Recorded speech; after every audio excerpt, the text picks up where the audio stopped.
Hello guys! For today's video, isa-celebrate po natin yung 50th birthday ni Mother. Yes, 50 na po si Mother. And then, pag may tirang foods guys, try po natin siyang i-mukbang. Kung may matitira po, tingnan natin. So, keep on watching. 1, 2, 3, go! Guys, walang kaalam-alam si Mother dito sa gagawin natin. Surprise lang po ito. Simple celebration lang po ito sa birthday ni Nanay. Actually, ang birthday po ni Nanay is 14. Since, ano po yun, ang mahal na araw po, naisipan ko po na advance na lang po yun.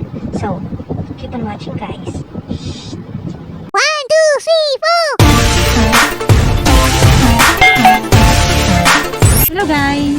Don't forget to share, like, and subscribe to my channel. Thank you!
Thank you for watching.